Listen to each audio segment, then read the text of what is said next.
Start ಮಾಡಿದ್ರ ಇದು ಕೇಳಿಸ್ತಾ ಇಲ್ಲ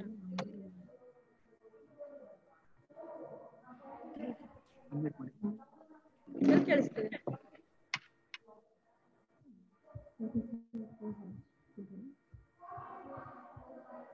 ಕೇಳಿಸುತ್ತಾ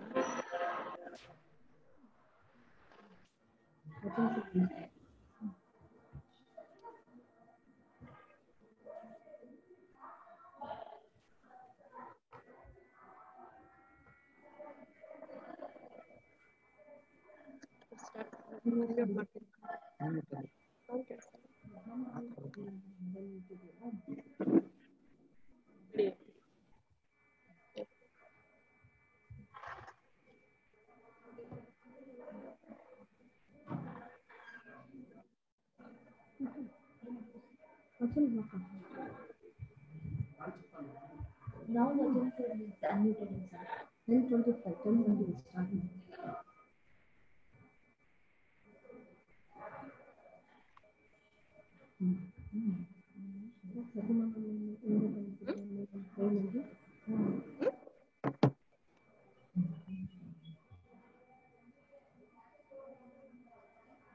Krishna, if you're listening, please make Mr. Thomas Henderson co-host, please.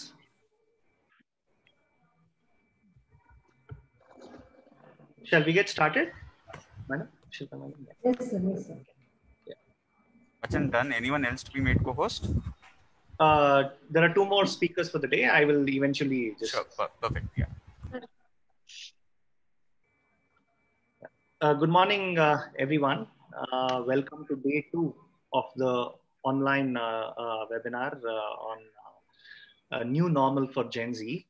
I welcome all the teachers, lecturers, students from across India and abroad. I'd like to especially welcome all the speakers of the day. We're going to start with Mr. Thomas Henderson today. I hand over the rest of the proceedings to Shilpa ma'am. Thank you, Vachan sir.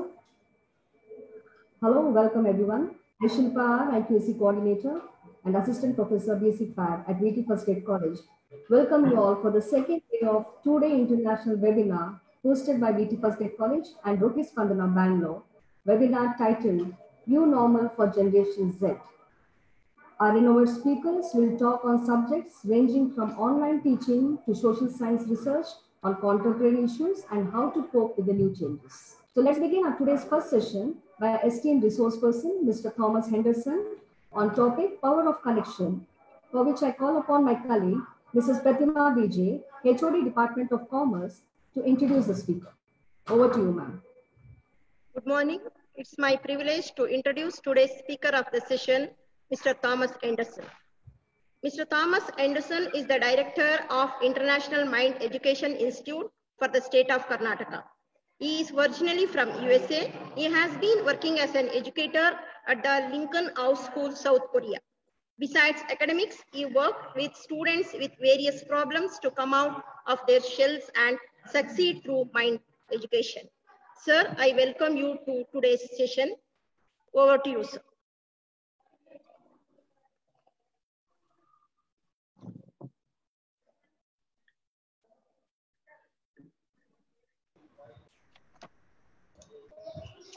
Good morning, everybody. I'm very happy to meet all of you. Are you happy today? Morning, I'm very happy. If you're happy, please raise your hand. It's because if everybody says hi, hi, hi, then it's going to be confusion. So as we do this online conferences, I'm very thankful that we're able to come together. Okay, if I would like to share my PowerPoint with all of you. Hold on, just give me 1 minute.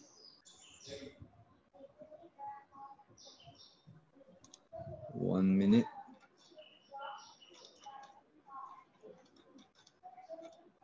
Okay.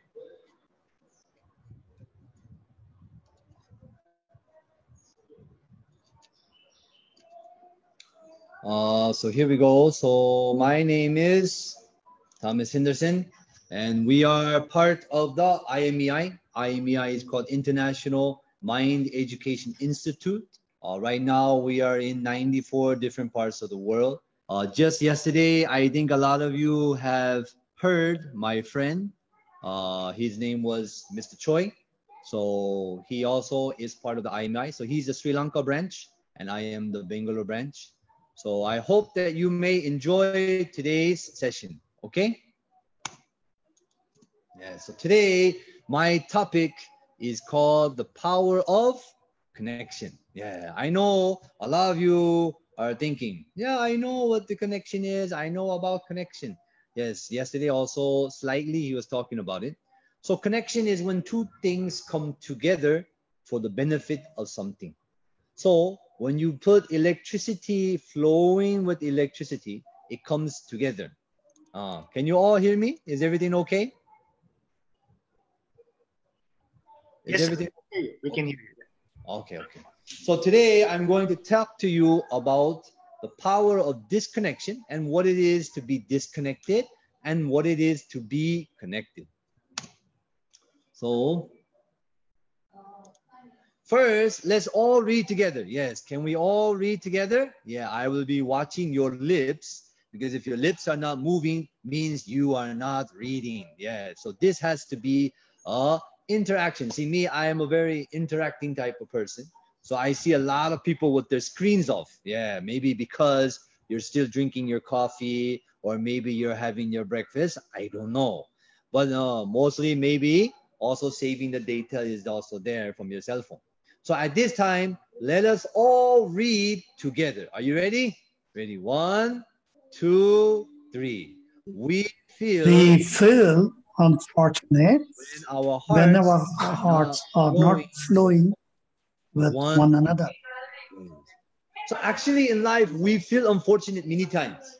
Sometimes we feel unfortunate because of that person. Oh, that person said this to me. Or maybe because of this circumstance or this situation. This caused me. I'm so unfortunate right now. I'm so sad right now. But we think that it is because the circumstances that we face causes our unfortunate behavior. But actually, it is when our hearts don't flow with each other.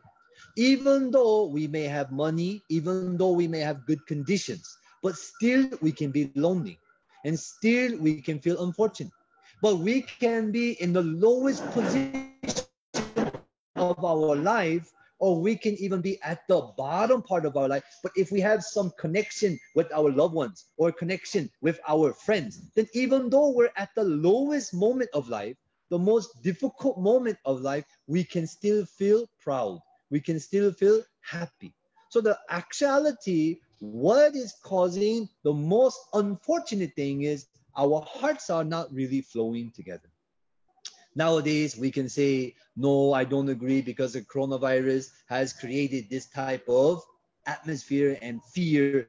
But actually, I know a lot of people in China who caught the corona.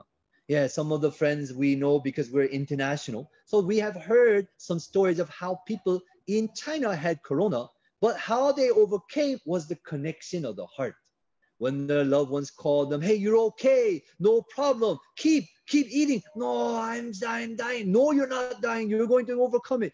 But that connection encouraged the person to realize, I am not alone. I am not going to die. So that connection encouraged them and strengthened them to be a strong person, where many people I know overcame the coronavirus also is there. So same thing, no matter what problem we face, no matter what situation, the reason why we are really unfortunate and feel unfortunate is not the circumstances. It is the connection is not there. Yeah, there's no true connection of the heart. So I'm going to show you a very wonderful tree. Yeah, this tree is only made in America. Yes, it grows in America. This is called the redwood tree. This is the tallest tree and the widest base tree in the world. Yes, so I will show you. So here you can see this is a redwood forest actually. And this is in California. So as you can see that the redwood is one of the tallest trees in this world. For this tree to be one of the tallest, a lot of people will think, yeah, the roots should go so deep in the ground. In Los Angeles, they have a problem. In the city of Los Angeles, a lot of trees are there. But the problem is the roots are very weak. But here, the redwood tree, even though it is the tallest tree in the world, so we'll show you what it looks like. Yes, this is a man sleeping in the redwood forest. And also, you see that small man there? Yeah, that tree beside is a redwood. So you can see, they call it the little giants of the earth. That is how big these trees are. Then even so big, they even make tunnels to where cars can pass by in the base of the tree. Then you can see here how small the kids look. But then when you look at this massive tree, a lot of people would expect, oh, sir, I think the roots are very strong in that tree, or it goes very deep in the ground in the tree. But actually, if you look at it, they say that the redwood is a tree that is very special. Why? Because it grows to 107 meters tall. And that is very large, actually. Think about it, 107 meters high tree. And the tallest one today is 115.7 meters tall. And the diameter, the base of the tree goes to 7 meters wide. Even some can go a little bit longer. So it's 20 feet wide base. And this is also, it weighs 725,700 kilometers, kilograms. That is a very heavy tree. Think about it. If this tree falls, the whole thing, whatever is in front, is totally eliminated. And this tree can also expand its life for 2,000 years old. So the oldest one is 240 million years they have been on this planet. But the twist is this. People expect that the redwood tree roots should at least go about 5 meters, 20 meters, 30 meters, even 100 meters deep it should go. But actually, the root only goes 5 to 6 feet deep in the ground. Me, I am 6 foot. So that means I am as tall as the redwood root. Why? It's kind of impossible. How can a 6 foot, a tree of this mass, only root go down 6 foot or even 7 foot and be able to stand so strong? Why? Because it says, but the width of the roots extending up to 100 feet to 30 meters wide. Why? Because it intertwining and even fuses together with the tree beside. So when the roots intertwine with each other, they become fused, they become connected to the point where they give each other strength. So then here, I will show you. This is under a redwood tree. So that means that even though this tree is so strong, but right when it's about to fall, when one tree feels weak, the other trees, that tree's weak, send some new material, send some nutrition, and automatically they will help each other to stand up strong. That's why they say in the redwood forest, not that many trees fall, barely any of the trees fall. Why? Because the redwoods combine, that connection helps each other stand strong. That's why for our first story, the thing is, what is wrong? Yeah, we always think what is wrong? Oh, that is wrong. I have no money is wrong, or I don't have this, or I don't have that. We have to find out what is the real problem between us. And that is disconnection. So when people are disconnected. So then today, we're going to show you our first story. Our first story is the power of disconnection and what it is to be like disconnected. So the question I want to ask you is, how many people are you connected to? Are you disconnected or are you connected? Are you and your husband connected to each other or are you disconnected? Are you and your students connected to each other or disconnected? Are you and your friends really connected to each other or are you just outwardly connected? So there is a difference. So here, let's all read together. Yes. Okay, ready? Are you ready? I'm watching your lips. Yeah, so that you can see you if you are reading. Ready? 1, 2, 3. People who hides their heart and speaks only through words. Yeah, there are a lot of people, they hide their, oh, if I say this, people will look at me like this. Oh, if I say that, oh, how are they going to take me? Or if I say like this, or if I express like this, people make, oh my God, they may feel uncomfortable of me. Oh, I cannot say that. So instead of really revealing their true heart, they like to hide. They hide their heart and they just say what people want to hear actually. So with that, actually people feel like they are connected, but actually in the heart they are disconnected. So I will tell you one story of a young boy in America and the effect of disconnection. So this is a young boy named John. He was in the military of America. At that time, it was in the Korean War. So the Korea, they had a war in 1950 through 1953. So a lot of the Americans, they went there and helped. That's why they approached through the Incheon regime. Through that, MacArthur was an American general who helped take back South Korea. So at that time, this young man named John, while he was walking, but before I tell you that, what happened was he arrived in America. So he called his mother. Bring, bring. At that time, there was no smartphone. So there was no Apple phone or anything. So that time he called his mother and the mother answered, hello, who is this? Then John, he stayed quiet. The mother said again, who is this? Hello. Then John said, hello, mom. It's me, John, your son. Oh, the mother, oh, John, how are you? How is the war? Are you safe? Are you okay? Are you healthy? Then John, yes, mother, I am safe. Mother, I am healthy. Mother, I came back to America, so I will be coming home tomorrow. So mother, I'm so happy. How are you, mom? Oh, I'm healthy. How about you, John? Oh, I'm healthy also. And I'm really happy that I'm going to see you. Yeah, the war was tragic, but I came back safe. Also the mother said, oh, John, I'm so happy. When are you coming home? When will you come home? Then John said, tomorrow, mother. I will be home tomorrow. But mother, I have one request. Yes, John. What is your request? My request is, I want to bring a friend. Yeah, this friend of mine, I want to bring him home with me and I want to spend time with him. Oh, yes, John, one of your military friends, right? Yeah, bring them, no problem. But mother, there's one request. Not just to stay, I want to live with him. I want to take care of him because my friend, he stepped on a landmine.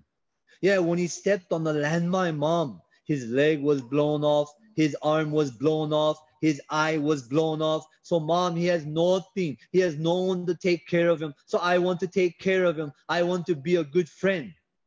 But the mother said, John, I know because of the war, you're very sentimental. And I know because of the war, you want to take care of him. But John, please listen to me. It's going to be difficult. John, if he comes and stays for some time, no problem. But to live with him, to take care of him, you know how difficult that is? You have to take him to the washroom. You have to wash him. You have to do this for them, do that for him. John, it's not going to be easy, John. Oh, no, mom. Mom, I really want to take care of this boy. Mom, I really want to help him. Mom, he's a good friend of mine. Mom, he has nowhere to go. John, this is your mother. Please listen to me. Do you know it's not going to be easy to do that, to take care of a person who has only one leg, to take care of a person who has only one arm, to take care of that type of handicapped person is not going to be easy, John. Please listen to mommy. Let him stay and then let him go. Mom, please reconsider, mom. Let me take care of him, mom. John, it's not going to be easy, I told you. Please listen to mama. Okay, mom. Then mom, you stay healthy, okay? Mom, you stay healthy. I'll say goodbye, mom. John, why goodbye? I'll see you tomorrow, John. Okay? Okay, Mom. Goodbye, Mother. Stay healthy, Mother. And he hung up the phone. At that time, the mother was so happy. Wow, my John is coming home tomorrow. I got him iron his clothes. So she ironed his clothes, his number one t-shirt and pants, and prepared the room, cleaned up the room, got everything all night long. She was excited. Wow, my John is back from the military. My John is back. At that time, she cooked the most delicious meal of John. Yeah, I don't think it was biryani or chicken biryani. I'm sorry, Americans, we don't really eat chicken biryani. Actually, I didn't like chicken biryani until I came to India. Yeah, now I like it so much. But at that time, the mother would cook maybe spaghetti or even his favorite salad. So all night she was preparing. Then she took a small nap. 9 o'clock, 8 o'clock she woke up. 9 o'clock, 10 o'clock, 11 o'clock, but no John. John was not coming. Oh, why is John not coming? Maybe he spent time with his friends. Maybe he will come in the afternoon. So then she waited for 12 o'clock, then 1 o'clock. Then all of a sudden, she got a phone call. Bring, bring. Hello, John? Is that you, John? But the voice was different. Hello, madam? Is this John's mother? Yes. Who is this? This is the police. Please come to the hospital because your son John committed suicide last night. Excuse me? My John? No. No, sir, I think you got the wrong John. I don't think so. My son's coming home. My son says he's healthy. My son says he's okay. No, you got the wrong person. Anyways, madam, please come to the hospital. Check the body. If it's not the right John, then please go back home. But please come to the hospital. That is identified as your son. Then as she was driving to the hospital, she could not believe it. She could not imagine. Not my John, not this John. No, my John. Yesterday we talked. My John is healthy. My John is okay. No, it cannot be. It cannot be. She tried to stay positive all the way going to the hospital. Not my John. But when she arrived at the hospital, when she went into the morgue, they pulled the sheets. And there's a young boy laying on that table, and that young boy's face was her son. But then she looked closer, something was missing. One eye was missing from that boy. Then they pulled the sheets. She found out one leg and one arm was missing from that boy. Then she cried, John, why you didn't tell me that that was you? Why you didn't say that that was you? Why you say it was your friend? What happened was, while John was in the military, he went and he stepped on the landmine. While he was doing his rounds, he stepped on the landmine, and the landmine blew up his body where 20 meters in the air he flew. He woke up in the hospital. When he saw himself in the hospital, in that little pitiful life, that pitiful situation, thoughts started to come to him. Who's going to love me? Will my girlfriend love me? My girlfriend who I left, the girlfriend who waited for me till I can get married, is she still going to love me? Look at me. I only have one arm, one leg, and one eye. Will she marry me? I don't think so. I don't know, maybe some ladies in this group today, if I ask you, will you still marry the guy? I think you'll say yes, maybe. Yes. But most people I ask around the world, all the girls will say no. Just last week, I was in Europe for a conference, and I asked a couple of the female students, if this John was your boyfriend, would you marry? She said, no. So even John thought, who's going to love me now? Look at me. I am a monster. Then he thought about my friends. Maybe my friends. My friends will not take care. Why? Because they have to do their own life. They have to move on with their life. I will just be an anchor, and I will just pull them back. They have to move on. But who's going to take care of me? My mother. My mother would never throw me away. Yeah, that thought came. But then as he saw the nurses, as the nurses were frustrated, the nurses had to pick him up. The nurses took him there. The nurses had to wash him every day, move him every day, help him with this, help him with that every day. At that time, even the nurses complained. Move! Come on, John! John, listen! Then he thought, what if my mother feels the same way? My mother will also feel frustrated. My mother will also be a burden. I am just a burden to my mother now. Look at me now. I will just be the biggest burden of my mother's life. My mother would not even love me. That's why he called, instead of saying the reality, he tried to say, Mom, it's a friend. So then when his mother said, that's a burden, that is difficult, he took it as the mother refusing to accept him. That's why him and his mother's heart was disconnected. But if we change the scenario, let's say if he opened his heart to his mother, let's say if he talked, Mom, hello, oh, John, are you back from the war? Yes, Mom, I'm in America. I'm at the airport. I will come home soon. But Mom, something happened. Oh, what? What happened, John? I know the war puts a lot of trauma and a lot of tension. What happened? No, Mom, there's a change. What change? Of course, the military will change you. No, Mom. Mom, physically, I'm changed. Mom, I stepped on a landmine. Mom, my leg is gone. My arm is gone. My eye is gone, Mom. Then at that time, do you really think the mother will reject? No, the mother said, John, it's okay. John, I will be your leg. John, I will be your arm. Just come home. I'm happy you are alive, John.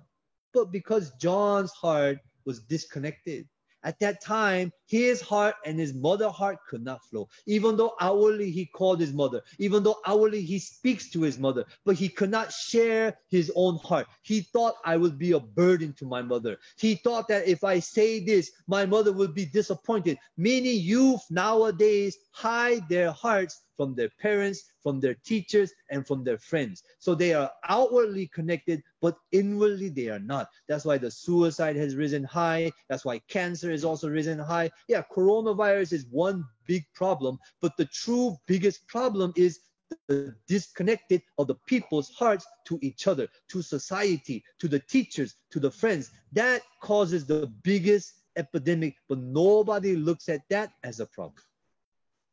That's why John committed suicide. That's why nowadays many youth all over the world are committing suicide, because it is the only way they seem to see that it is the way out.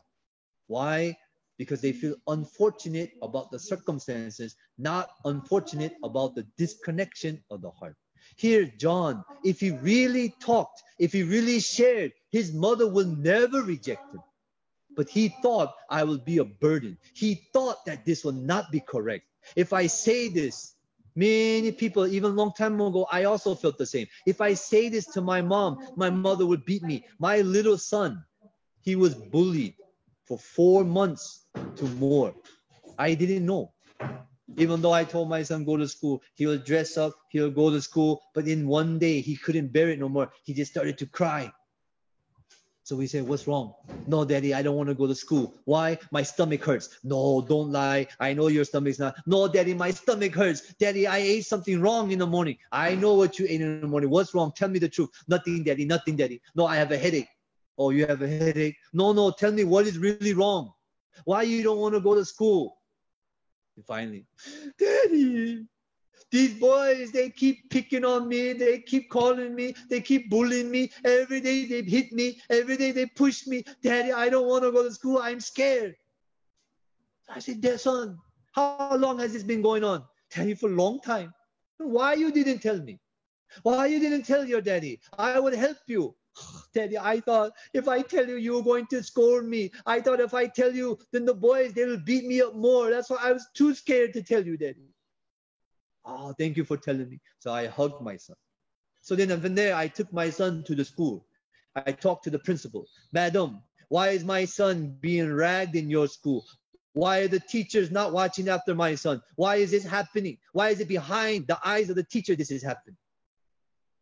Oh, really? Sir, we didn't know. Are they ragging you? Who's ragging you? At that time, the problem. Now my son, he freely shares his heart. Daddy, I feel burdened this. Daddy, I feel why? Because Daddy is on my side. He believes that I will help. Even my daughter, one time she was pushed down the stairs by some boys in the 5th standard. At that time, my daughter was only 4th standard. Yeah, she came back with bruises. What happened? Daddy, some boys pushed me down the stairs. Immediately the next day we went to the school. We solved the problem. Now the trust between my kids and me is there. When there's no trust, then that is when the heart becomes disconnected. Now I will talk to you about, I'll show you one video. I hope it doesn't lag, but please try to watch the video. This is a real problem with a lot of youth around the world of how disconnected they are. So I'll show you this video. You can read the English at the bottom. หนูอยากได้พ่อที่ดีกว่านี้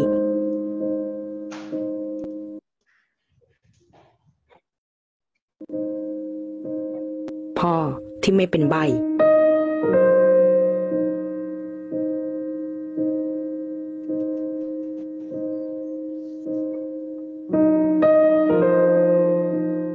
พ่อที่เหมือนคนอื่น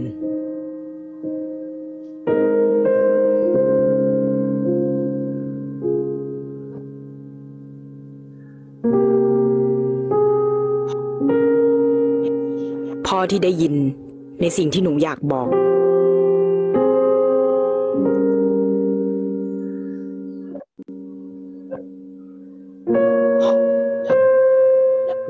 พ่อที่พูดได้แล้วก็เข้าใจหนูได้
บางทีอาจจะไม่มีพ่อที่ดีที่สุดแต่มีพ่อที่รักคุณมากที่สุด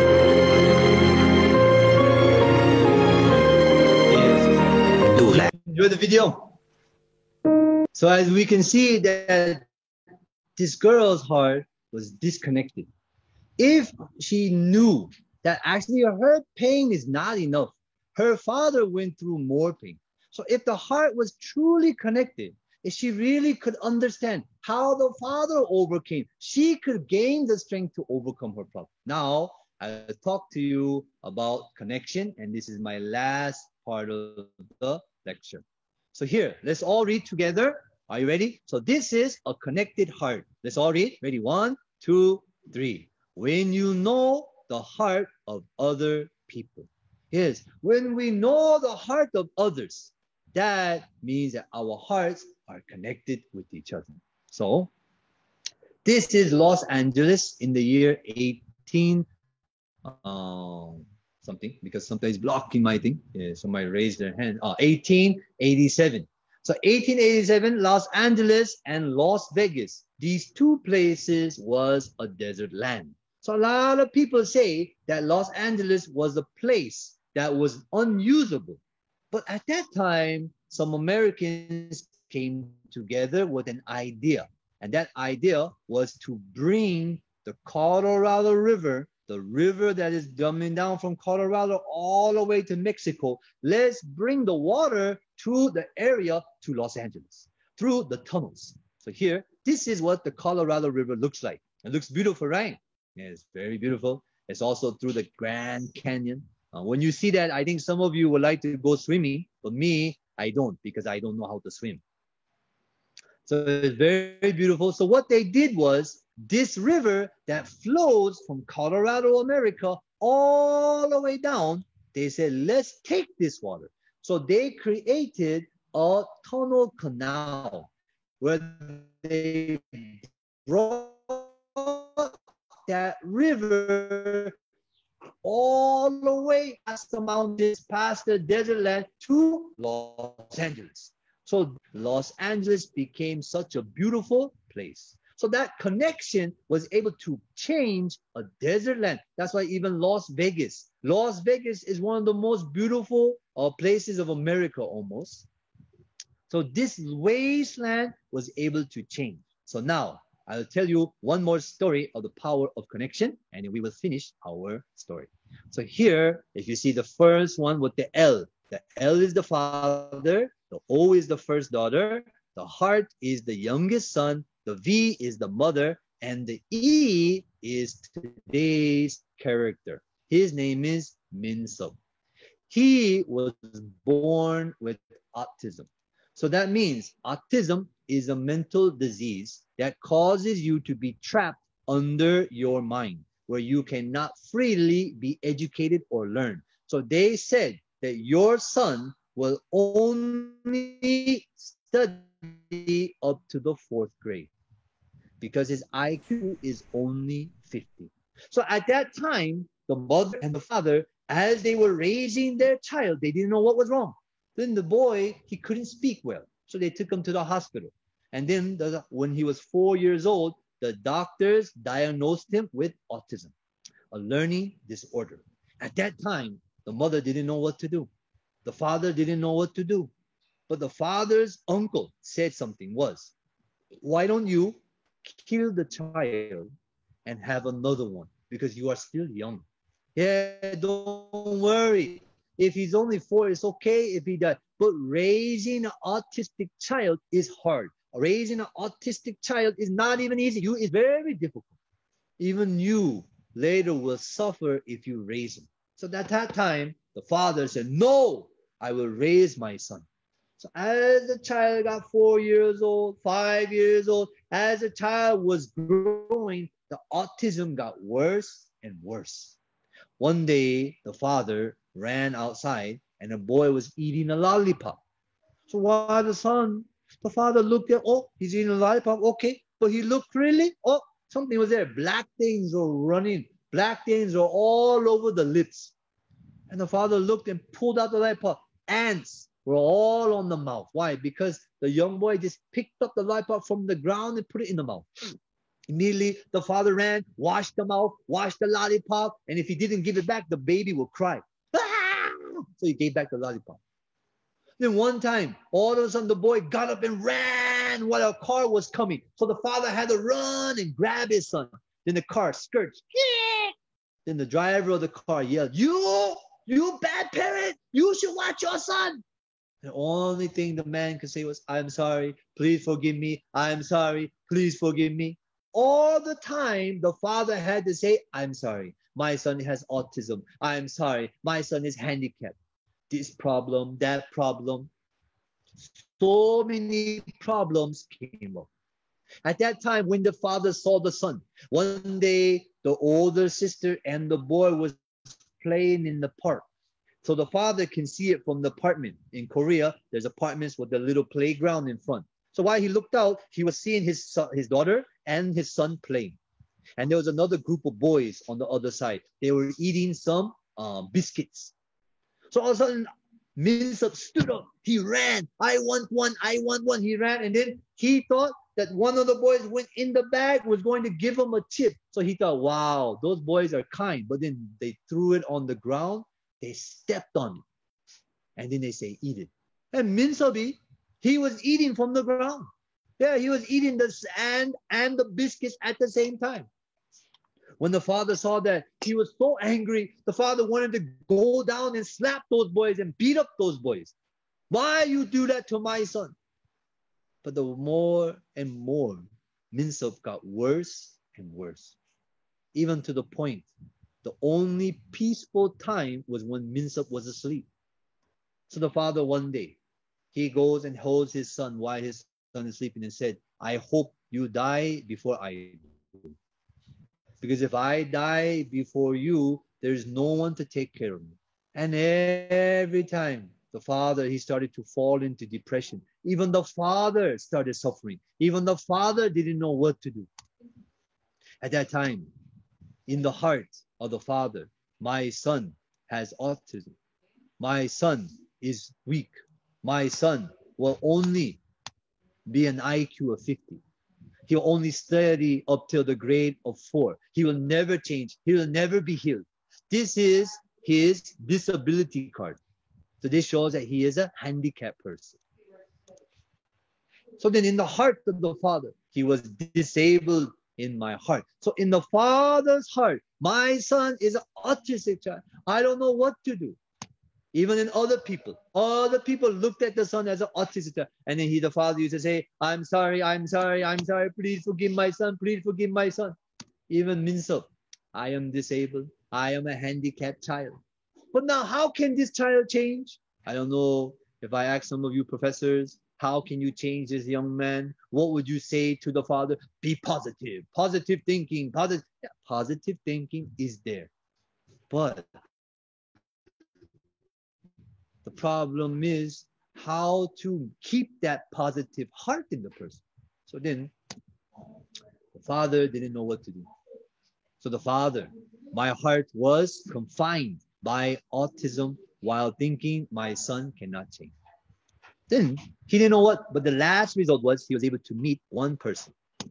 That person was a counseling with Dr. O.S. Park. He is the founder of IMEI. He is the founder of International Youth Fellowship.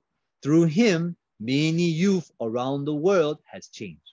So the father met him and said, my son has autism, this and this and this and this, explained the whole story. But then all of a sudden, Dr. O.S. Park says something different than anybody else. He said, one Bible verse, he used a Bible verse. Here it says, you are clean, you are already clean because of the word I have spoken to you. So he told the father, Father, the real problem is in your heart, you are bounded by autism. You are bounded by the thought my son will never change. You are bounded by the thought that my son will live like this. My son is not normal. So that's because your heart is bounded by that. But if you come out of that thought and connect your heart to hope, my son is normal, my son is okay, then your son will change.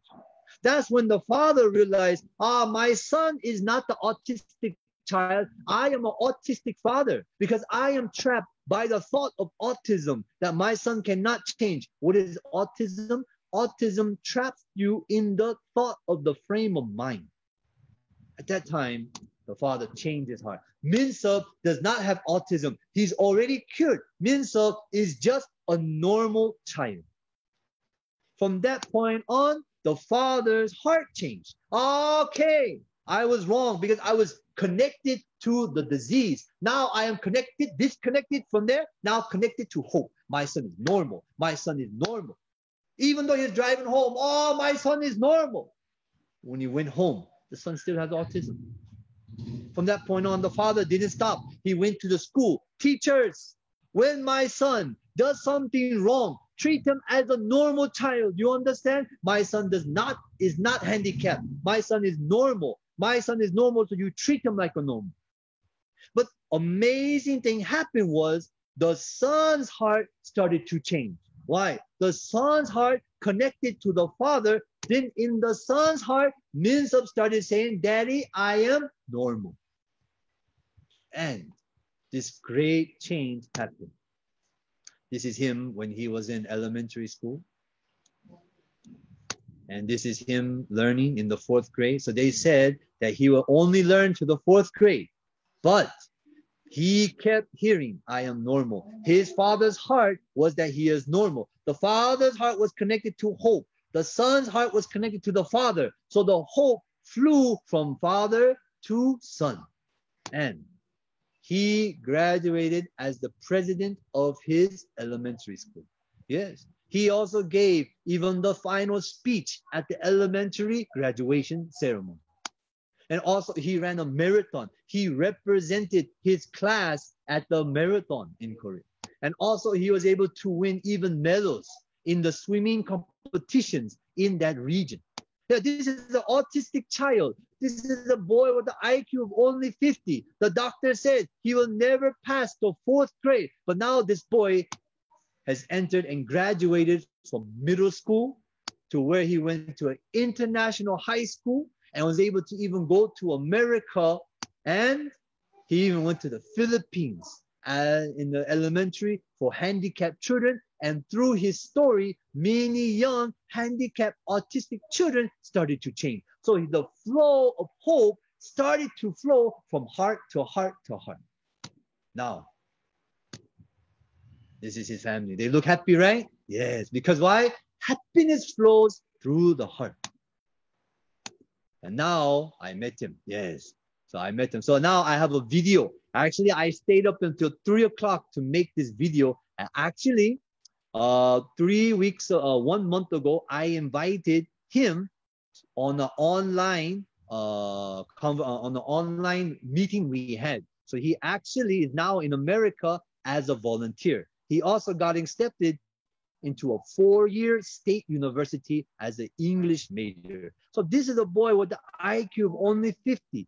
The doctor said you will never pass the 4th grade, but now he's in college studying with the major of English. So he came to India, so I recorded that, and now I will play this video. Would you like to meet Mr. Minsup?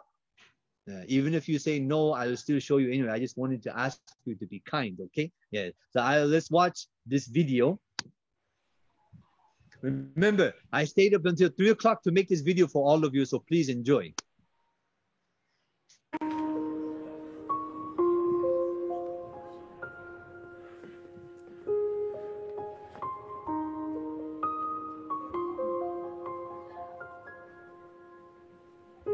I'm trying to hold my breath, let it stay this way, can't let this moment end. You set off a dream in me, getting louder now, can you hear it echoing? Take my hand, will you share this with me? 'Cause darling, without you, all the shine of 1,000 spotlights, all the stars we steal from the night sky will never be enough, never be enough. Towns of gold are still too little. These hands could hold the world, but it'll never be enough, never be enough for me. Never, never, never, never, never for me, for me.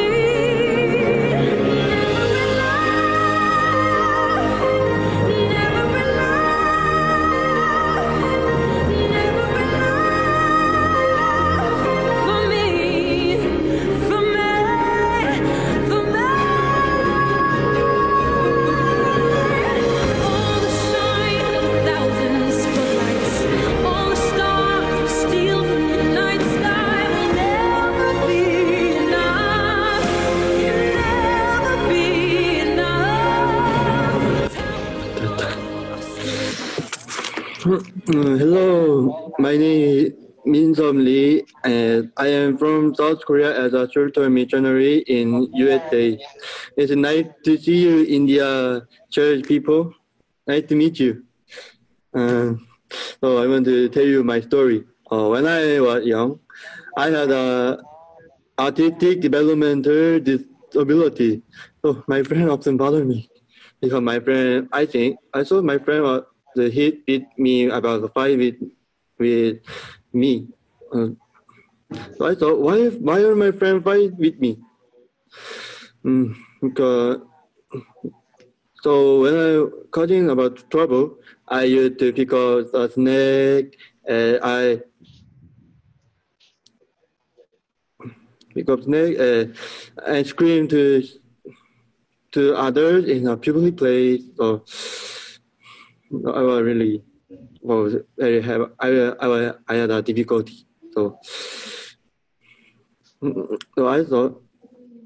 So my thought was, I don't care about the people. I want to stay alone with me. So when I went to the hospital, I met the doctor. Doctor said, you have an IQ of 50, so you couldn't study after 4th grade. I was really painful. So my father thought about that. I would rather die about like this in the playground. So when I thought about my father, like I want really run out another place. I was really sad. So when I met the Petro Park, Petro Park come to my testimony. So Jesus about Minsop, 2,000 years ago, Jesus kept interact with me.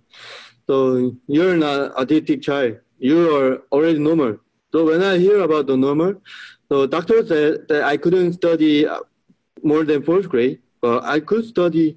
But Petro Park come to my mind. I could study more than 4th grade. I was able to go elementary school, high school, middle school to college.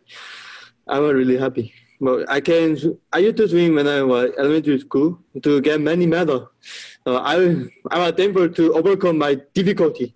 I was really thankful to talk about testimony of India people. So I stay in USA.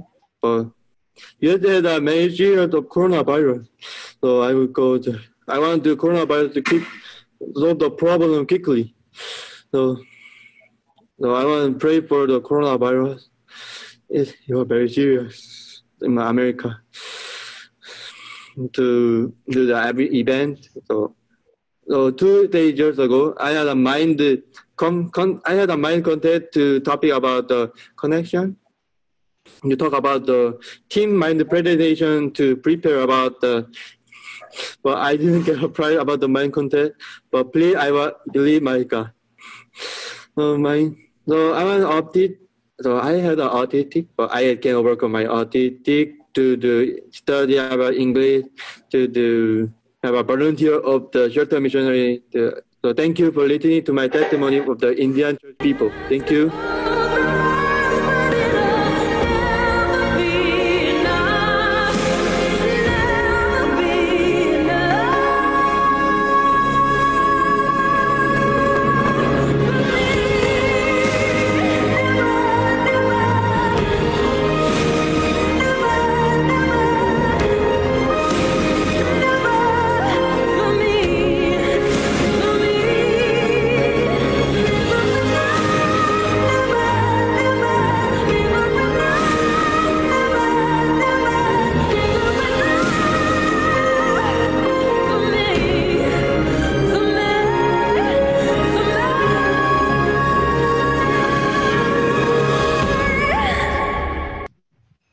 Yes, did you enjoy? Yes. Actually, truly, when we are connected, then no matter what problem we face, we're able to definitely overcome. Actually, I think I take a lot of bit of time. So would like to say thank you for your time. And I hope that you can be connected to the people beside you and you can see that how powerful the connection is. No matter the problem of the corona, but if truly our hearts are connected to each other, then that is when happiness can flow from people to people. Thank you for everything. Thank you. Thank you so much, sir. We have a lot of positive comments coming in. Thank you so much for joining us today. Everybody enjoyed and it was inspiring. Thank you. Shilpa ma'am, over to you. Thank you, sir. Thomas sir, it was really wonderful presentation. I think I can rightly tell the takeaway from your presentation and train your mind to see the good in every situation because the mind is capable of anything. Thank you, sir, once again for making our mindfully mind ourselves. Dear friends, now let's welcome our second speaker. Speaking on this occasion is Mr. Shamlal Soni, Director, National Institute of Technology, Uttarakhand, on the topic Tri-Generation, for which I invite Mrs. Nagvani, Assistant Professor from the Department of BCA, to give a brief introduction about our esteemed resource person. Over to you, Nagvani, ma'am.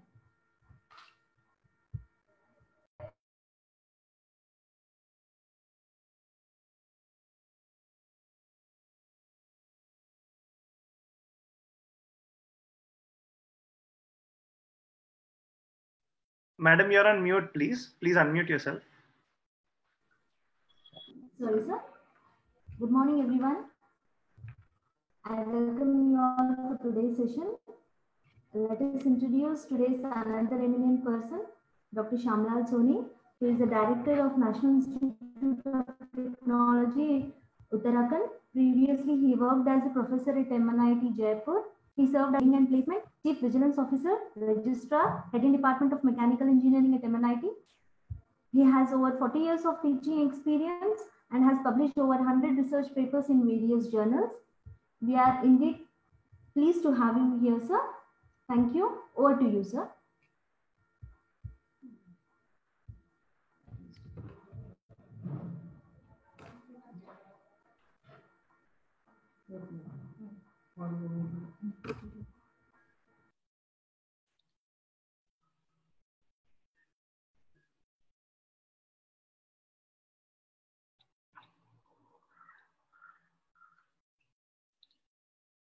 Sir, you can unmute yourself. I'm doing it, just done it. Is it listenable? Yes. Am I audible? Yes, sir. Yes, you can go ahead. Good morning to everybody. Good morning. It was nice to listen the talk by Professor Henderson, and I enjoyed the talk. The topic I have chosen is a topic which is related with environment, tri-generation.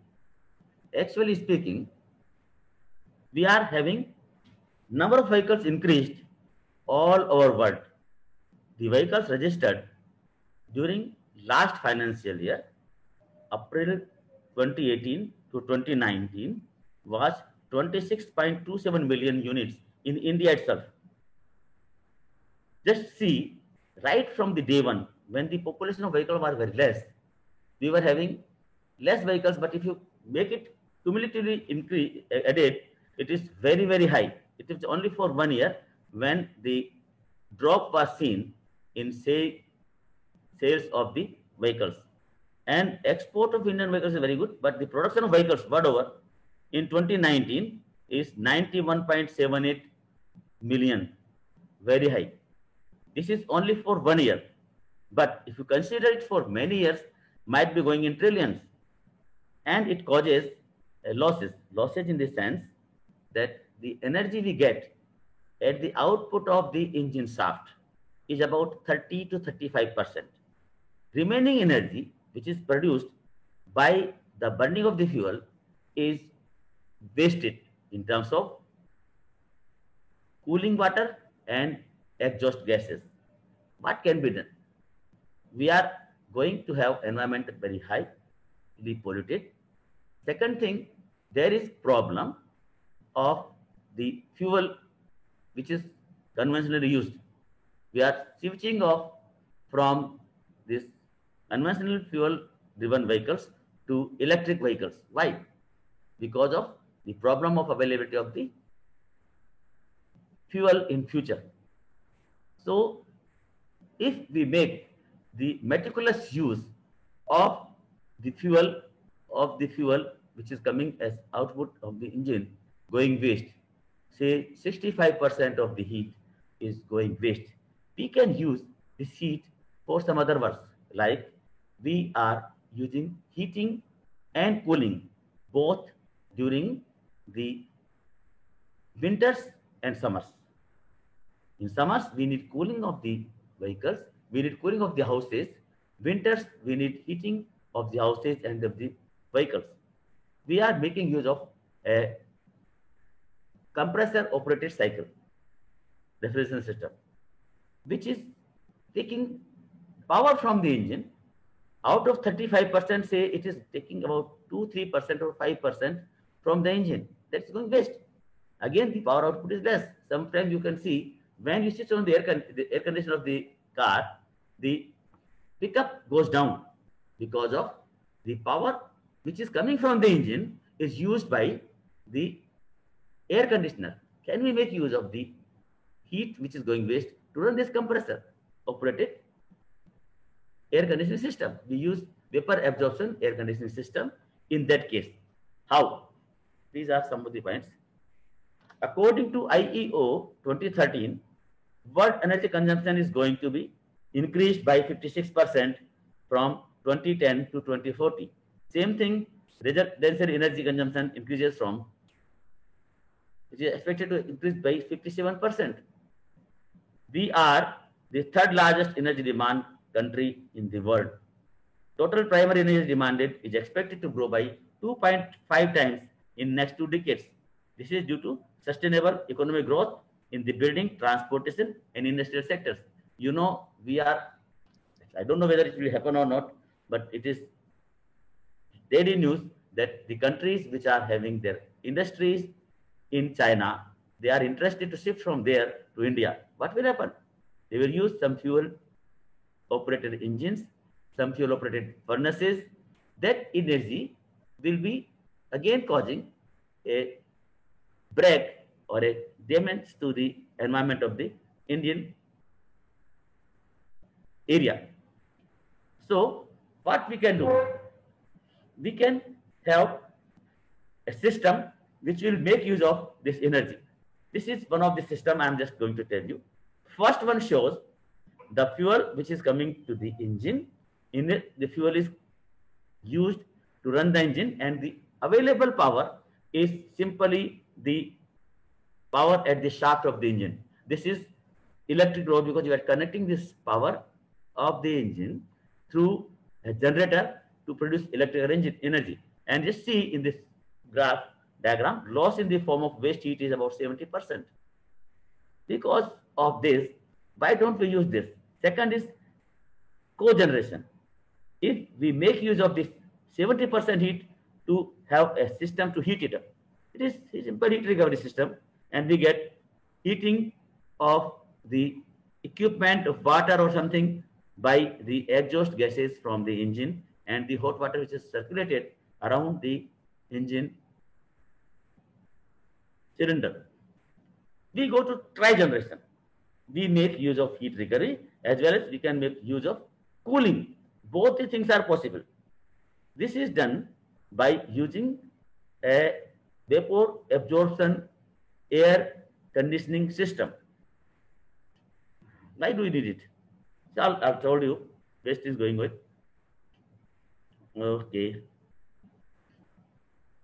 We have triple with combined cooling and heating plus power.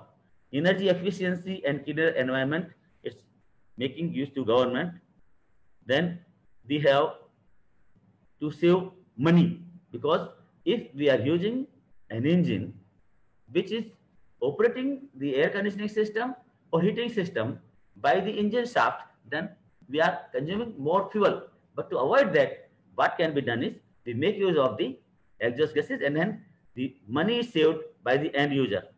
Industry, it provides business to them because they will use some systems which are used to cool down or heat the cabin of the vehicle. In case of engines, the engines are made with this with the provision that it can run a compressor of the air conditioner, so that there is no falling of the power of the engine. These are maintained easily. We can see that if the electricity is applied to some plant, it is coming from some other place where this electricity generation in powerhouse, then there's loss of supply of this, and it is not possible for us to make use of the energy properly.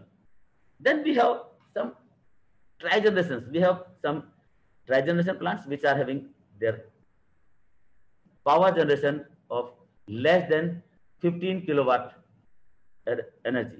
If it is more than that, it is not micro, it is medium power plants. So micro power plants are used in household appliances and in various small commercial complexes where the shops are there, and they can cool the shop also with this. It can be used in residential buildings, it can be used in hotels, it can be used in hospitals, it's university campus, automobile, etc. This is the gain which we get. This is just a graph to show you. This green line, this blue line is single generation. That is, we are getting the power output of the 30% or 35% of the fuel burnt. But if we go for trigeneration, add it up, because the power saved, like suppose it is giving 35% and remaining is 65% going waste, we make use to convert this to run the air conditioner or run the heater. Then if you add it, then you see the red colored line. It is trigeneration. Cogeneration will be a bit small between these two.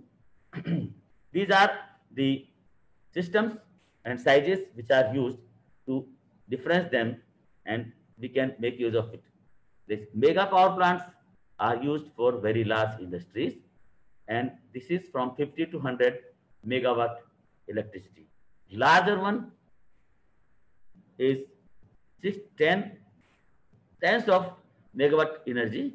Middle is tens of kilowatt energy to several megawatt energies, and the micro one which I am considering today is 15 kilowatt or less.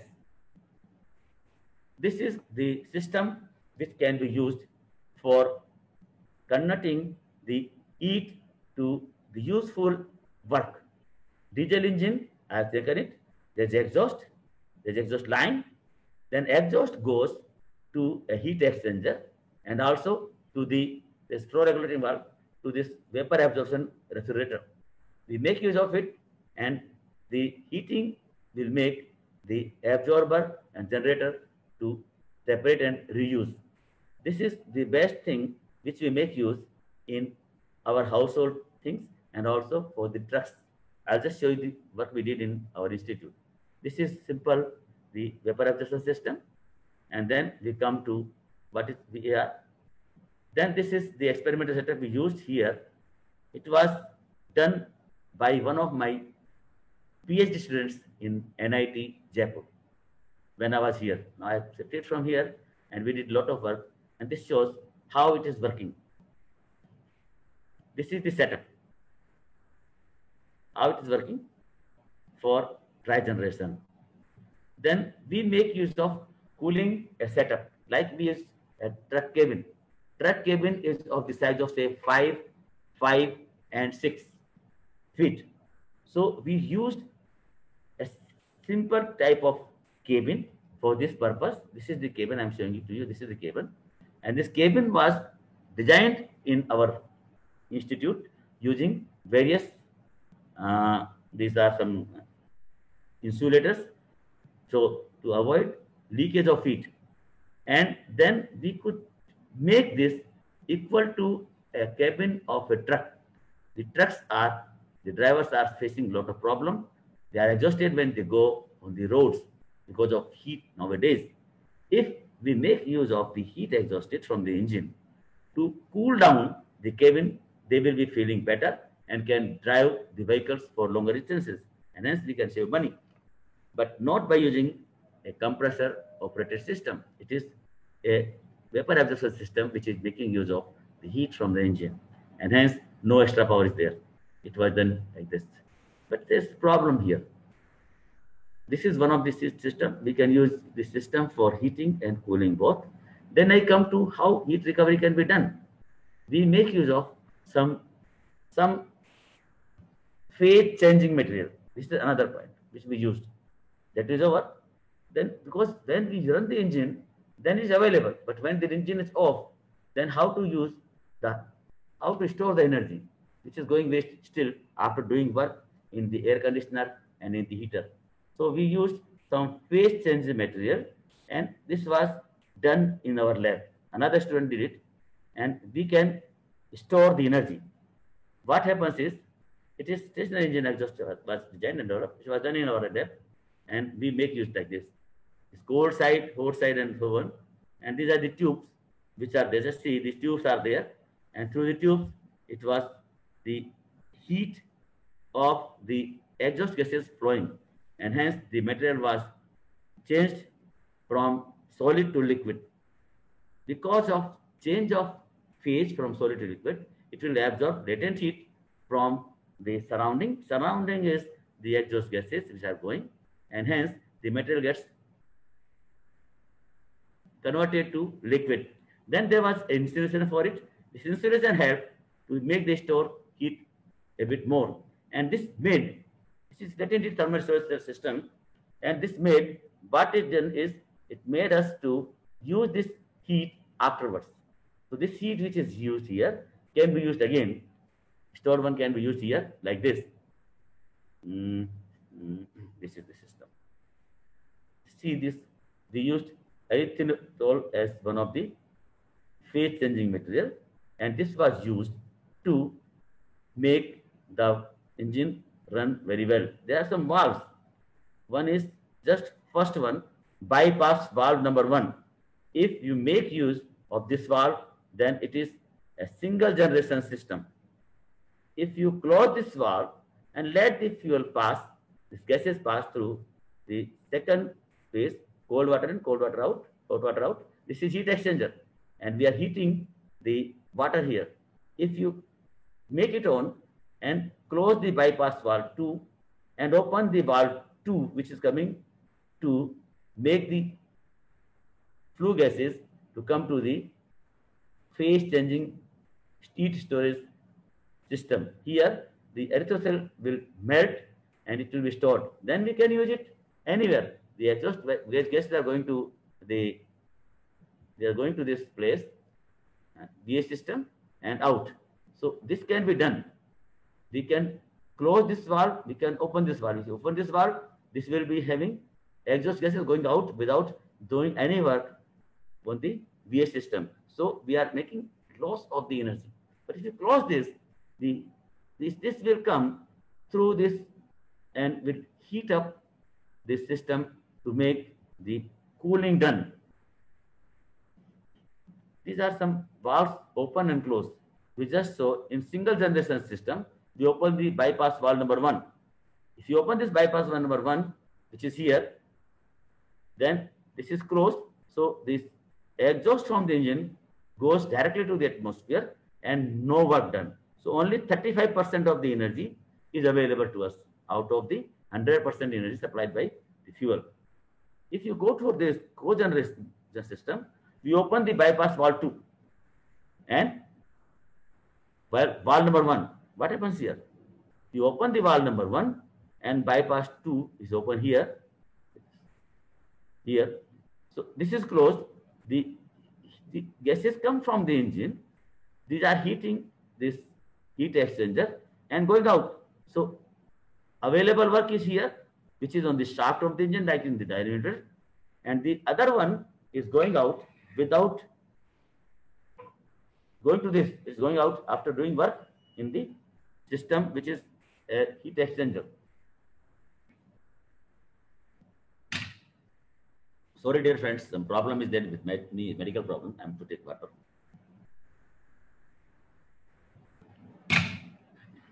See, now third option is cogeneration with thermal energy storage. This is the third option. We open bypass valve 3, valve 1 and valve 2 are open. How? Just see, it is here. We open this valve, bypass valve 3. We are making use of this and this only. So the heat goes without doing any work for vapor absorption system. And the last one is trigeneration with thermal energy storage, cooling, combined cooling, heating, and power. It is there. So it is closing all three valves, bypass valves.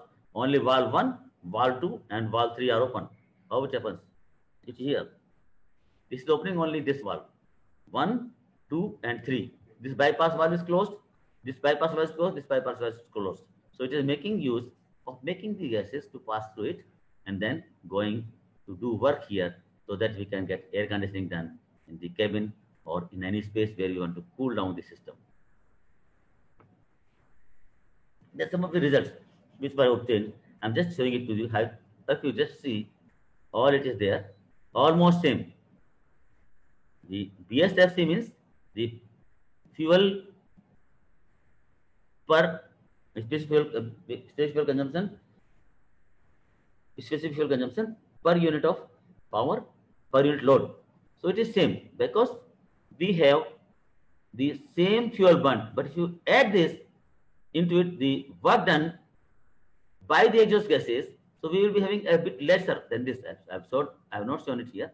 We will have a lesser one which will be making use of the fuel going, this burnt gases going out, and hence the efficiency as well as the BSFC are increased and reduced, and that is again in the power output. This is showing how the thermocouples are working. These are different thermocouples, and we have given this with this.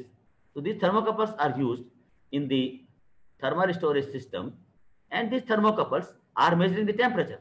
This is the time when we are having the charging of this heat storage system.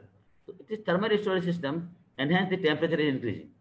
All over the area of the thermal storage system, the temperature is rising in the same level almost. So it is a uniform, homogeneous. This is the discharging. When we switch off the engine, then after certain time, this will go. So these are the minutes per minute, how much energy is discharged. So this is discharging the temperature, and hence we get a dropping trend in this system. Charging efficiency varies from 53.9% to 69.56% at different loads. Highest charging efficiency which we obtained was 69.53. It was obtained at 4.4 kilowatt. The engine which we used was of 5 kilowatt capacity, used in engine pump sets to just have steady. Energy saved, you can see how much energy saved. This is about the system, how it is working. Done already. Then what we did, I'll just tell you, without this, we got it done like this. The temperature drop in the cabin was up to 6 degrees. If it is having 35 degrees outside, or say 40 degrees outside, less 46, it was 34 degrees temperature was obtained in the cabin with this engine. Suppose we use an engine with more power, because it was micro generation 5 kilowatt. In case of the trucks, which are running all over world, and we are having many truck factories in India, Tata, Ashoka, then Benz, everyone, they are producing the trucks without cooling down the cabins. If they put it, they are using compression system for this running of the air conditioner, and compressor is run by the output shaft. If we don't use that, then we will save fuel in terms of the pickup as well as in terms of the running of the vapor absorption system.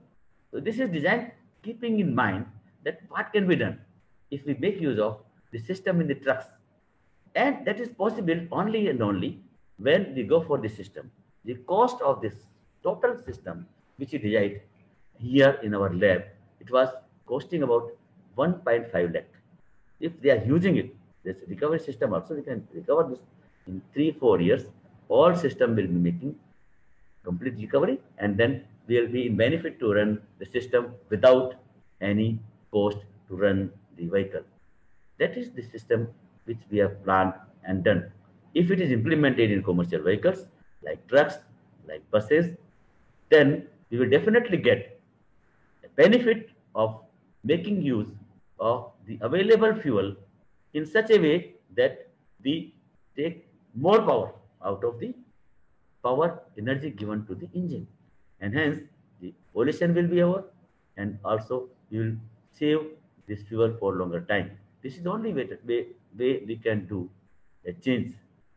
The shifting from the conventional fuel vehicles to the electric vehicles will cause a great shake in the world.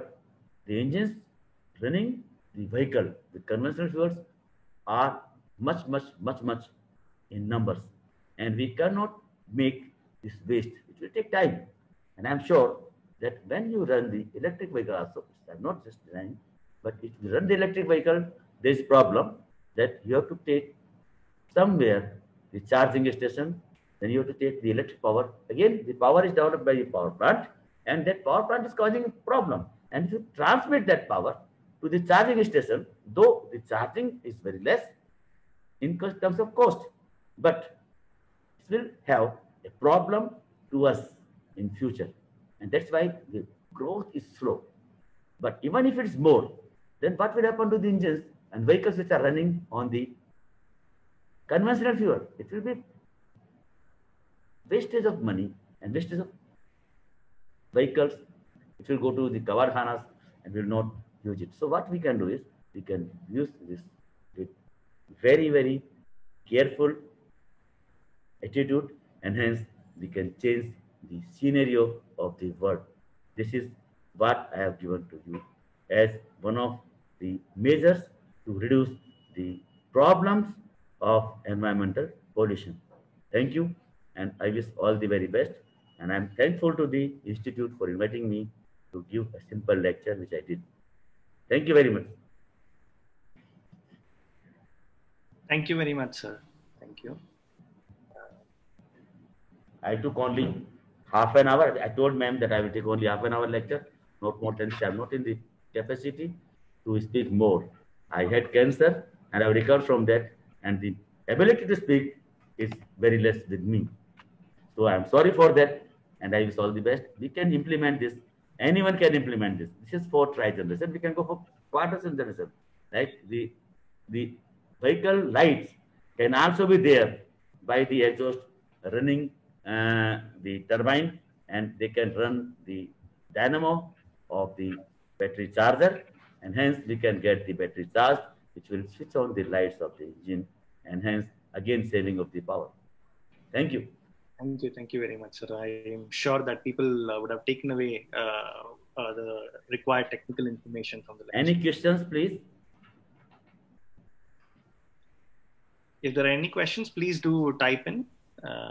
Okay. We can take it. Otherwise, we can go forward to the next speaker.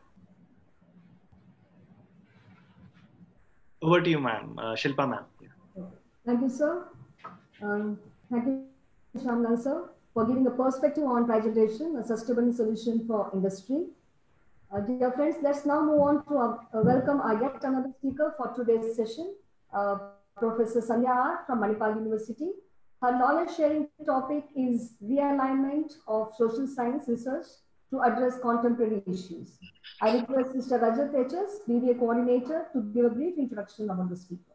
Over to you, Rajat, sir. Good morning. It's my privilege to introduce yet another eminent speaker, Professor Sandhya R. Faculty from Manipal University, having 18 years of teaching experience both in undergraduate and postgraduate level. She is an active member of Board of Studies of BCom and BBA for Bangalore University. She has held various eminent positions in the university. We are indeed very happy to have you as our resource person for today's webinar. I welcome you, ma'am. Over to you, ma'am. Thank you. Thank you for giving me this opportunity. I hope I'm audible. Now, first of all, I would like to thank Miss Ramya, I think she was the one who coordinated this entire session with me. And also Principal Dr. Parvati for giving me an opportunity. Before I start off with,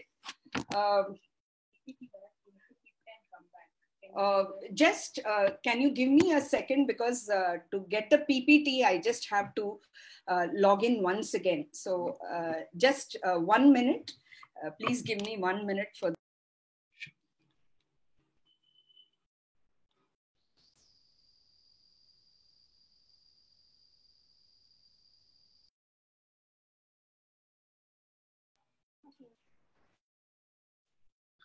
Please bear with us for a minute. I think there is a technical error.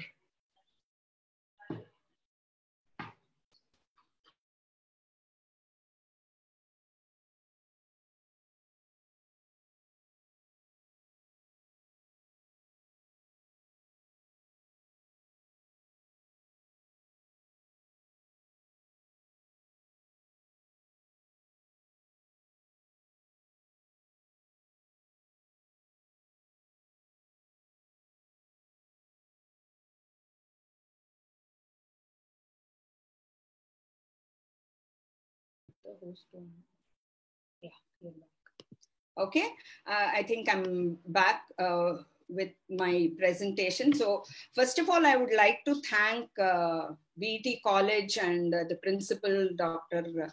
Parvati, for giving me this opportunity. Now, what I will do is, I've been given half an hour, so the entire topic what has been given to me is, kind of very large. So it will be a little difficult for me to cover all the aspects. So what I would like to do today is kind of give you a trigger, which would help you guys in later on deciding on what kind of research has to be conducted, how do you prepare Gen Z for this? So today my topic is realignment of social science research to address contemporary issues. So what I will do is, I will first start with a little note on what is Gen Z exactly. So my children are Gen Z. Mainly it is youngsters between 1990s, late 1990s and early 2010. So that we call them as Gen Z. Now, unlike people who are from Gen X or Gen Y or even the millennials to some extent, Gen Z has been born with they've seen digital technology. They've kind of been with technology. Now, this is something which is a very, very important added advantage for social science research. And this is something that is going to make a great change in social science research, not only in social science research. The scope of social science research is definitely going to, improvise in what we tell in the contemporary issues and also in the future issues. What is social science research basically? So if we have to understand what is social science research, now social science research is broadly concerned with the scientific study of human beings. So basic definition of social science research. Now, what is important in social science? So if we look into areas like anthropology or economics or psychology, sociology, political science, management. Now, when we look into these areas, we will see that there are, they differ a lot. They differ when it comes to multiple dimensions, what they state, the methodologies, what they follow, the type of questions that they address. So each one is different when it comes to social science research. And today, I believe that most of the participants here are also coming from the background of social sciences. So I will be concentrating more on how we can take social science forward, be it at the individual level, be it at the university level, or be it at a college level. Okay, how is that you can go forward taking an entire shift in social science research? Even I'm very happy if you're research scholars, you can think about new ideas of social science research. Now, what I will do is, before going, I just want to show you this entire, is this coming? Yeah, yeah. Is the screen sharing coming? Okay. Now, let us go into this particular picture. What do you infer from this picture? I mean, if most of you look into this, you would rather say that it's an elephant and all the blind men are looking at each part of the elephant. Now, if you look into this picture, what do you infer out of this? If I would see this picture, I took this picture because I can give you a very good example of how exactly social science research is today. And if you are able to understand this diagram, I think you will understand exactly how social science research as of today is going on. So all of us are blind men from different disciplinaries. So each one of us is trying to understand the elephant. So suppose psychology looks at the tail of the elephant, it will say that the elephant means it's the tail. So some other, let us say, economist is looking at the tusk, and he tells that the tusk itself is the the economic part of the elephant. So the elephant is addressed by its tusk. The other one is holding its trunk. So let us say political science is holding the trunk. So what is happening here is each aspect of social science is trying to address only one aspect of the entire elephant. So if we look at an issue, be it a social issue or be it a political issue or be it a technological issue, today what is happening with social science research is we are just trying to look at every one part of it or every one aspect of it. So what is lagging today in social science research is basically the interdisciplinary aspects. So let us look into the next slide, that is how we could cross disciplinary boundaries, and this can be done only with interdisciplinary research. So today, if we are looking or addressing issues, maybe our generation, I mean, the time is already done, but next gen, so the new normal for Gen Z should be interdisciplinary research. And this generation should try and put a kind of a base or a foundation for the next generation to move on with interdisciplinary research. So this is something which every social science, in fact, if your colleges, please try to conduct a few seminars on this areas, try to conduct a few workshops, training programs on these areas, and this is what is required for Gen Z. So if, Gen Z tries to look into the whole picture of the elephant, it should be able to understand the elephant as a whole. So you should be able to understand issues as a whole. And this is what we are going to do when it comes to interdisciplinary research. So instead of looking at one disciplinary perspective, you need to look into a broader aspect of how we could look into interdisciplinary research.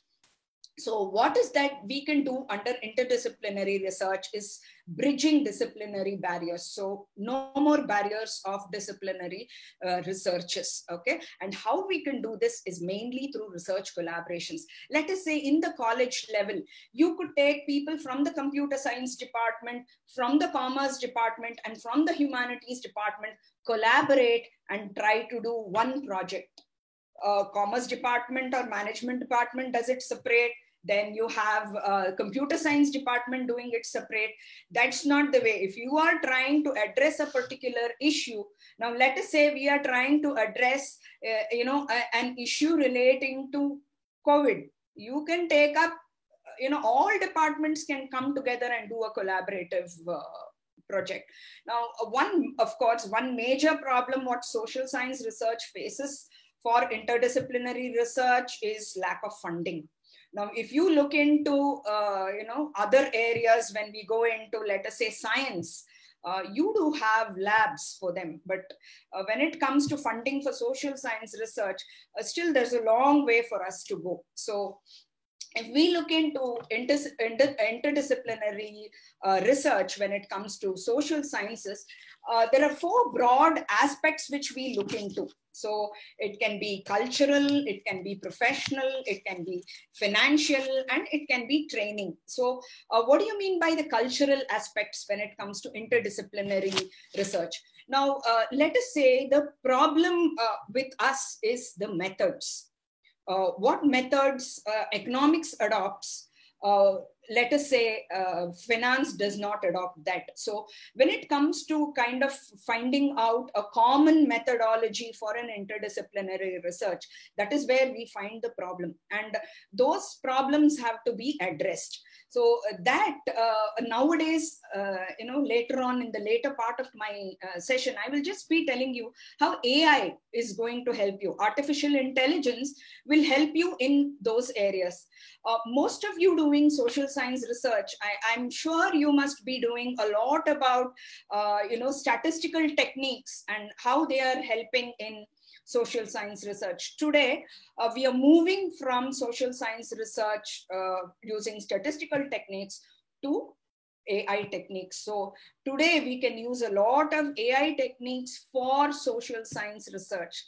And believe me, for Gen Z, that is going to be the order of the day. So if we look into our next generations, this is what we can, pass on as a legacy.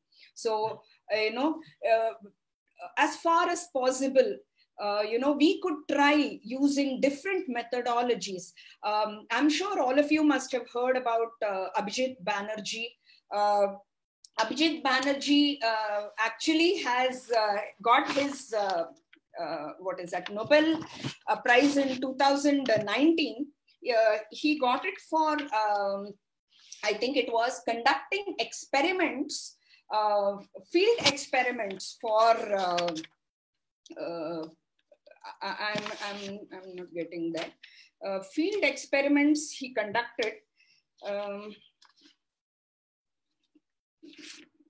Just give me a minute.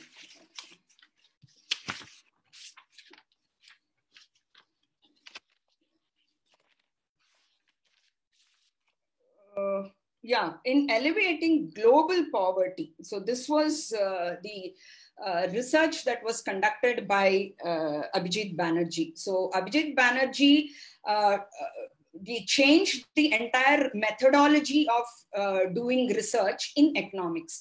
Similarly, if you take the example of behavioral economics, Richard Thaler got his Nobel Prize for behavioral economics in the year 2017. So behavioral economics is a combination of psychology and economics. So, trying to bring about these two. Now, this is a kind of an interdisciplinary change that needs to be brought about when it comes to the cultural changes. So what methodology they're using, what vocabularies are being used. Now, all these interdisciplinary research, we still need to, kind of evolving them. That is, let us say the findings, communication of findings will be different in management, will be different in economics, might be different in, in different disciplines, the kind of communication is different. So when we are doing an interdisciplinary research, economics person may not approve the way how the findings are given by an, a management person. So, by this, it might be very difficult to come to certain common findings. So communication of findings is very important. In the same way, we can have certain professional challenges. Now, what do you mean by professional challenges? Now, let us say, for example, review. review of literature. Now, where is that we are going to, find review of literature? How is that we are going to, review the literature? All this matters when it comes to professional challenges while taking up interdisciplinary social science research. Also, again, training. Training is a very important aspect because, until and unless, now let us say, for example, I'm from the management background. I need to learn methodologies of how economics deals with it, how, what are the methods that are used, let us say, in anthropology, in sociology, in political science. So, training of methods of different disciplines. First, I need to learn as a management faculty if I have to take up interdisciplinary research. So this is something that is very important when it comes to training of research scholars. And I think, that for Gen Z, this will be much more easy because of, the kind of technology that they are acquainted to. So in the future, I think, if more of training is given, tomorrow we can get, better research, good social science research. Now, when it comes to financial aspects, as I already told you, this is something very, very important because social science, the kind of funding that we receive is far very low when compared to, experiments for science. So huge funding they do receive.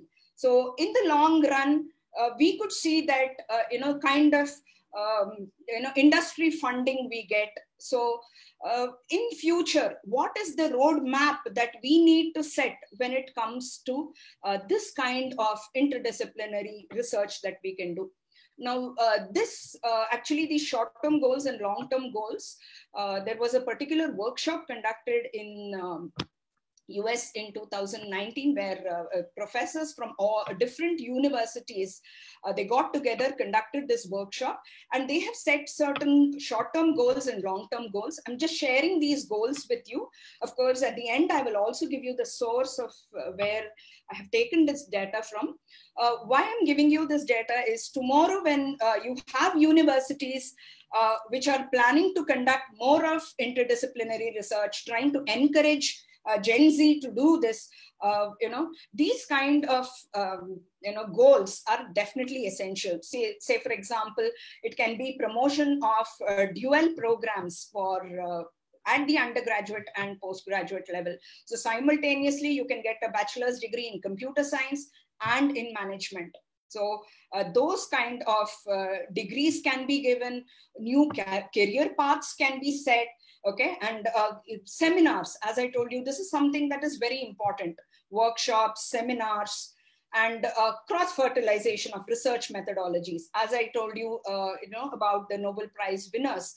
So when we look into these kind of cross-fertilizations, it helps in interdisciplinary research. So one platform, like say, for example, now, you have created a kind of platform under Zoom. Similarly, you can have certain centralized online platforms, networks, where people from different disciplines can come together and work on methodologies. You can work on different ways in which research can be enhanced, how the review of literature can be done, or it can be how you need to set reviewers, because when it comes to interdisciplinary research, you need to have a pool of different reviewers. So how do you have a different pool of reviewers which could which can help you in publication under interdisciplinary research? So all this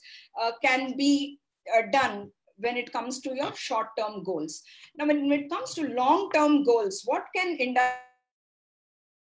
universities, colleges, what can you do? So if there is somebody who's interested in interdisciplinary research, you can encourage them for an industry support.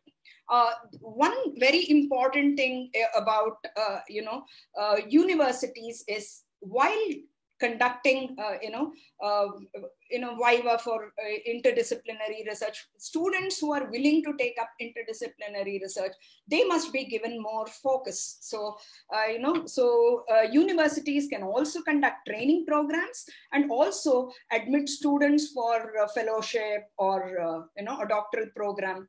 Those who are willing to take up interdisciplinary research, okay, and funding new areas can be looked into where you could get the funding from, especially for social science, okay, and trying to follow an industry-based approach. So these are some of the emerging areas. I've just shared with you a few areas. So these are the kind of areas which today have a lot of scope for interdisciplinary research. I think these are areas which our generation is not much heard about. Something like neuro leadership. I mean, it's kind of discovering certain screening tools for improving leadership skills, factors affecting behavior, and improving management and leadership practices. Now, all these, this can be the new areas for study for Gen Z. Okay, something like habitat policy, that is study of livelihood activities. Then the next one is gerontology, which is study of the process of aging. Then we have cartography, which is the science and art of making maps. Of course, today you have Google Maps. So cartographers spend most of their times in map creation, trying to make it accurate, trying to bring out effective maps. That is cartography. Then we have scientific philosophy. That means to say, now today we are trying to address certain fundamental philosophical questions. So they're trying to provide new insights to some of the oldest questions which have been there from a very long time. So they're trying to kind of investigate it through the new techniques, that is through machine learning and also through artificial intelligence. You also have now computational linguistics, then medical humanities, social and decision neuroscience, trying to put areas like bioimaging, fMRI, eye tracking. I think most, if you have gone to airports, now you will see this kind of social and decision neuroscience. So a lot of areas today are coming up. So these kind of areas must be encouraged in order to help social science move on to a next level, trying to connect it with what actually is happening in the world. There are a lot of aspects, but I've taken only AI as one particular aspect because I, in my personal opinion, I consider this area to be very, very important for social science people to kind of, understand. So earlier you were using statistical techniques for research. Today it is more important to move into AI techniques. So whether it be, neural networks, natural language processing, everything is available today in R, Python. You can also use Tableau. A lot of, the support system for social sciences is increasing through AI. So just as how social science depends on AI, AI also is depending a lot on social science today. So AI is not working in isolation today. Today, AI is also looking into how they can collaborate with social science. So in turn, the impact of AI is increasing with social science. So this is one thing what today social scientists must really think about. Okay, so today if there are algorithms that are written by engineers, in turn, they are definitely verified by social scientists, because again, algorithms cannot work in isolation. So this is one very, very, kind of, I'm not telling it's a good thing. It's something that social scientists need to definitely, take into consideration if they're going for, research tomorrow. So ultimately, many a times what happens, even though that we have so many algorithms and, all these kind of techniques, ultimately human being does depend on his intuition. And this is something that is very, very important when it comes to decision making. So, to make algorithms more accurate, we do require human interference. We do require, human psychology. This is something that is, a plus point for social science research. So today there is one particular area called as explainable AI. What I'm suggesting to social science researchers is please do a lot of research in other disciplines. Don't restrict yourself to social science. So if you're a social scientist, try as far as possible to read more on ML. Please don't think that they are computer science subjects which has to be studied only by computer science people. No. Definitely not. More of AI today can be used in social sciences. So if you are in the field of social science, especially in the field of economics, psychology, political science uses a lot of AI. So today speech to text, what Google gives again is AI. So everybody uses AI in some way or the other. So why not social scientists use it to the maximum in their research in order to increase their accuracy and effectiveness? So this is something which Gen Z has to definitely look into. So I've just put this in the form of, a diagram just to show you, how there is an interdependence of social science, AI, and human-computer interaction. Now, what AI exactly, does when it comes to social sciences? Now, AI in social sciences, as we look into, it helps in effectiveness of diagnosis and prediction. There was a study that was conducted where, the risk of suicides, they tried to minimize that by diagnosis and prediction through AI. So this is one area. Then the second one is, increase the understanding of human development and functioning.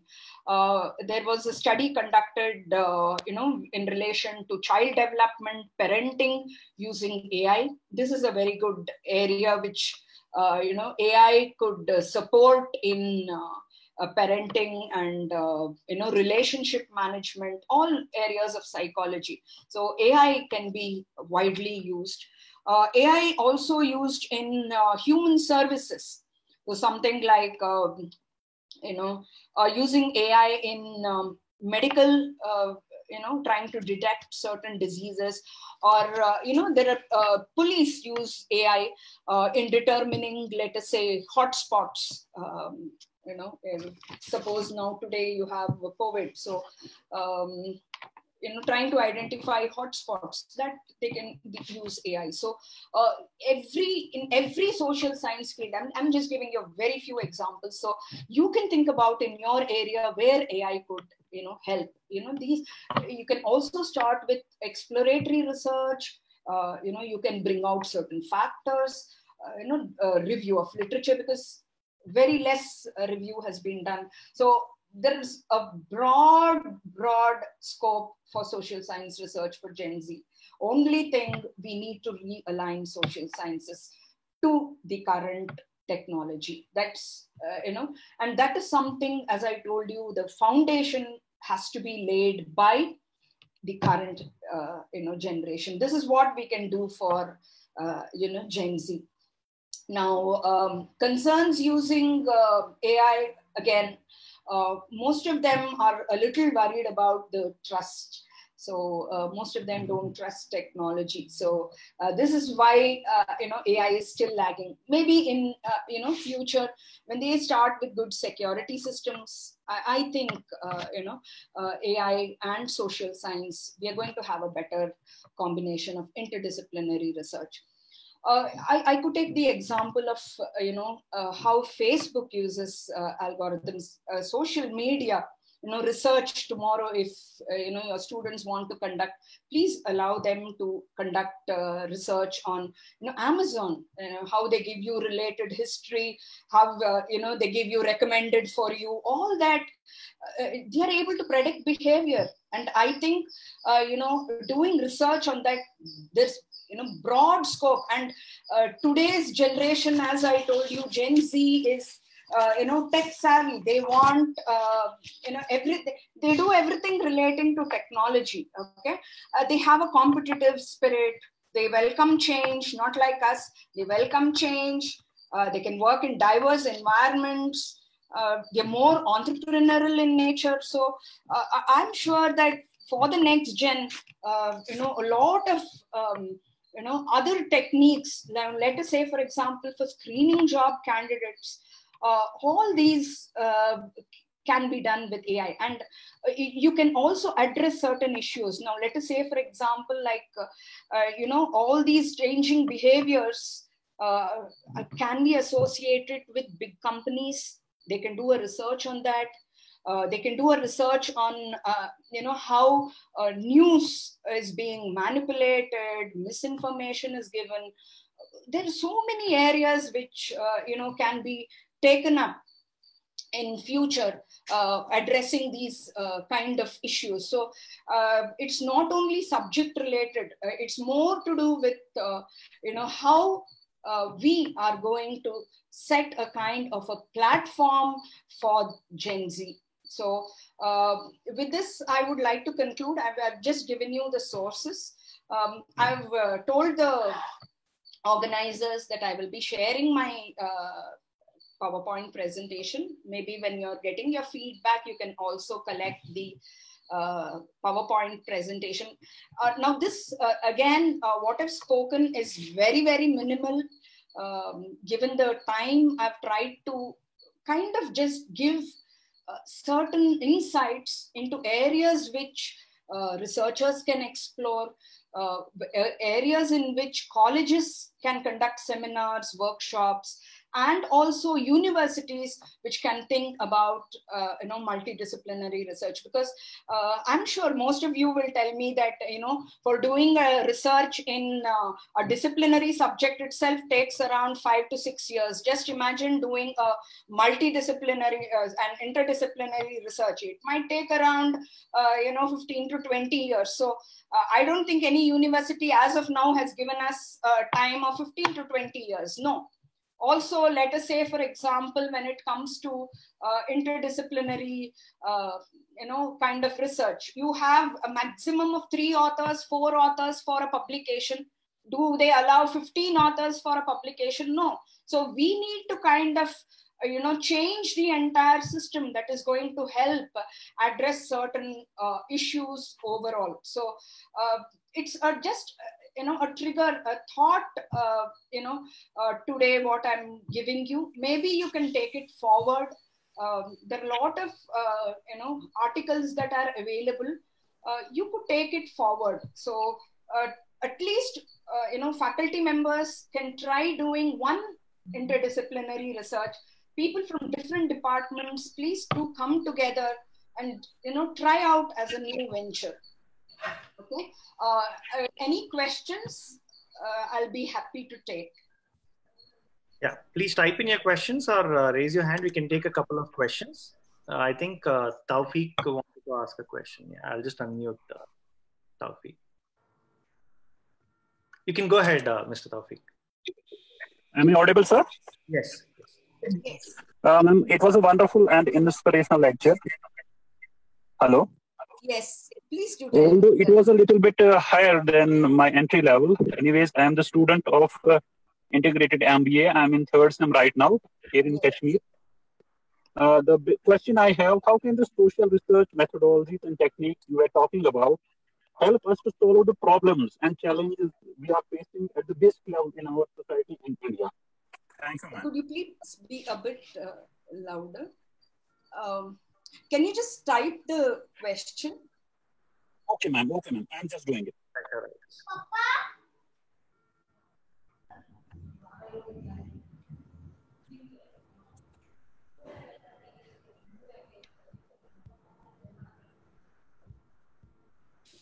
Any other questions? Please type in the question, or you can raise your hand and I will unmute you.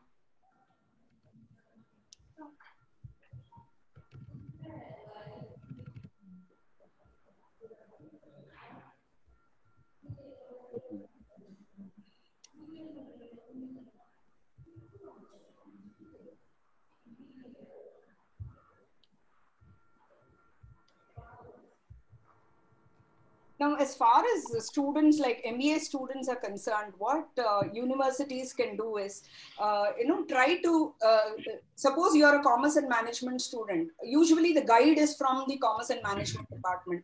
You could also give them, an additional guide like from the computer science department. So let us say, for example, if a student is trying to do something like, artificial intelligence, and relating to something like finance, how do you use an AI technique to commerce and management? You can have two guides.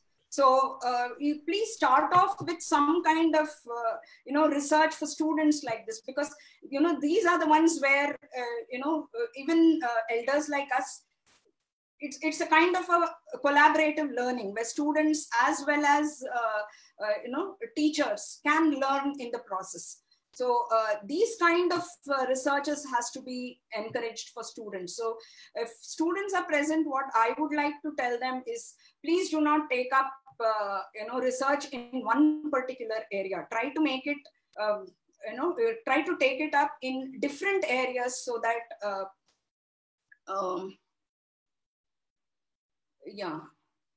I don't know, is this Sheikh Amir who had this question? How can we relate AI? Madam, the question is, how can a social science research, how can it be used to solve common man's problems? That is the question from Tawfiq Suhail, actually. How can it, common people, how can it be benefit? Again, the entire AI, why is it exactly used? AI is mainly used for accuracy. So today, if we are that's why I told you, using AI in interdisciplinary research. So we cannot, again, solve a particular issue with one particular discipline.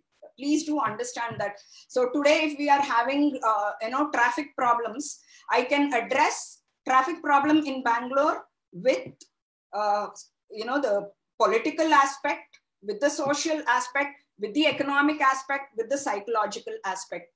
Now, as an MBA student, you can take only the management aspect of it and talk about traffic management. Are you considering the psychological aspect?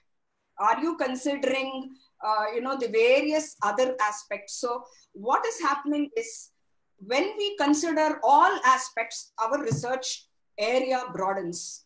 And when a research area broadens, it is very, very difficult to conduct research. So this is how AI is going to help us. So today, when we want, when there is big data, it's very difficult for social science research. And what does social science research do? Please tell me. All that we do is, from the population, take a sample, conduct the research. Now, plus standard, you take a sample mean, plus 2 standard deviation, minus 2 standard deviation. So what is happening to our results of the research? Do you think that what we do for our PhD and what we come out with solutions, do you think they are all accurate? They are just estimations. So today we need more complex systems, more data in order to get accurate results. So today, if we have big data, if we are having a lot of data, okay, it's quite difficult for social science to address issues. So AI, I think, would definitely help us. So this is why, as a part of, let us say, management education, it's very important for you to get the holistic perspective. And for that, as MBA students or any students for that matter, if you're at the master's level, please do conduct interdisciplinary research. At least take 2 to 3 aspects and conduct. I'm sure that you will start getting a holistic idea. And for that, using AI, definitely is essential. Thank you so much, ma'am. Yeah. I don't think we have time to take up any more questions. If there's anything else, we will forward it to you. Sure. Shilpa madam, over to you. Thank you, sir. Thank you, ma'am, for this wonderful session again, for throwing light on mainstream of social research, the underlying values of social science, and promotion of its long-run goals in multidisciplinary research. And articles come to an end, dear friends, and our knowledge sharing session has also come to an end. So let me now invite upon our academic director, Principal VT College, Dr. R. Parvati, to give concluding remarks on the webinar. Over to you, ma'am. Namaste, everyone. This 2-day international webcast on New Normal for Generation Z is a culmination of way of teaching, moral, technology, and social science research. No doubt, on very first day, that is yesterday on 9th, we have inaugurated the session in association with Rotary President and VET President and Dr. Manandi N. Suresh has inaugurated the session, wishing us all the best for the learners and also resource person to enrich the knowledge with the various expertise. The first resource person was Samir Ariani, who has enlightened us on Dazzle Your Way to online teaching. Believe me, the various virtual platform has been introduced to us. I think most of you would have been benefited. And he also said that whatever might be the virtual platform, Guru Devo Baba. That means any age, irrespective of the stage, there is a situation where you need to get connected with the Guru, whether it is online or offline. This is the enlightenment given by Dr. Samir Ariani. And the next speaker on the same day was Mr. Choi from South Korea. He has connected the power of connection. That is the way he has explained about the son and the father and the hope, and any situation, we must not lose the hope in any condition. I think COVID-19 is the best situation where he is trying to connect that we all should be having a hope about coming out of this COVID-19, and we will all have a normal life in us in future. And the second day, that is today, Mr. Thomas Anderson started with his session with the power of connection, the connection between mother and son, and the way the father and the daughter, she is disagreeing with the inabilities of a father, and in spite of that, how father is connecting and also saying that, yes, you are a part of me. And daughter is realizing her mistake and getting back to. And the way he has given the story, and this gave a very nice moral to each one of us. Though we have a social distancing, it never goes out of our moral. This is what the resource person has tried to connect us. And the next is a unique, that is Dr. Shamlal Soni. He discussed about the technical part of the vehicles. That means the pollution which is creating in the entire world. I'm sure all of you are aware that how the pollution is culminating the environment. And with this presentation, he has given the description about the technology in the tri-generation, how it functions.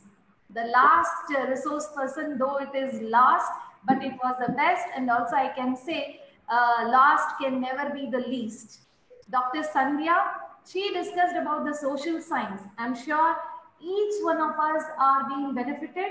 She also explained the areas, how interdisciplinary social science research is functioning, and how as a student or as a researcher or as a professor, you can able to connect the research with the social science, and how artificial intelligence is also playing a major role in our social science research. This is how the culmination of the 2 days webinar, international webinar has taken place. With this, on behalf of Vasavi Educational Trust, Rotary Spandana and PET First Grade College, I would like to wish all the participants and the resource person to be safe and also to be connected with VET. I thank all of you, and over to Shilpa.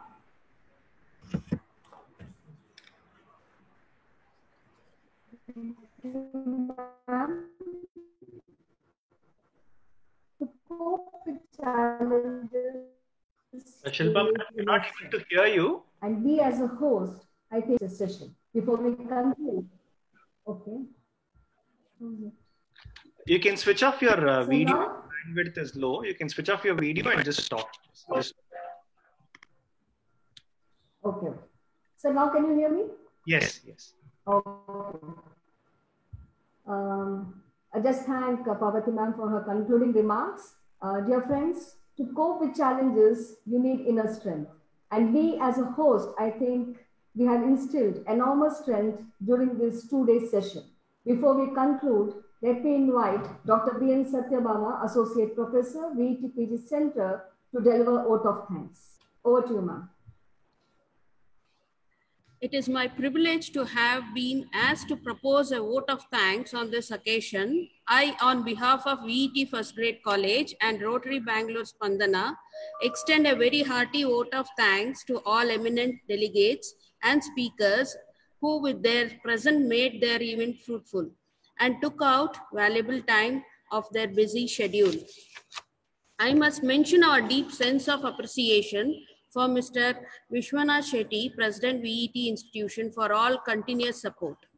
I am very grateful to Dr. Manandi and Suresh for giving us an opportunity to organize this event. I also wish to express my gratitude to our principal, Dr. R. Parvati, for providing encouragement and support. I heartily congratulate all participants for their active participation in the event, as no program can be successful with a single person. So I extend my thanks to all organizers, Rotariates, and my colleagues for their support. Thank you all for making this event successful with your contribution. I conclude with the saying, everything happens for the reason. That reason caused change. Sometimes it hurts, sometimes it is hard, but in the end, it is all for the best. Thank you all. Have a nice day. I have few instructions for the participants. Can I make it now? Who all attended today will be sent the feedback forms by mail, which you need to submit it. Then your certificates, e-certificates will be distributed to your mail. Thank you. So over to you. Thank you. Madam, is there anything else or can we conclude the meeting? You're on mute actually. Ma'am, you're on mute. Personally, I would like to thank on behalf of everyone. In spite of you having a lot of family commitments, you are with us hosting this program. Really thankful to you. Thank you. And you are proving that I can trust you anytime. Thank you so much. So I will just end the meeting. Yes, sir. Yes, sir.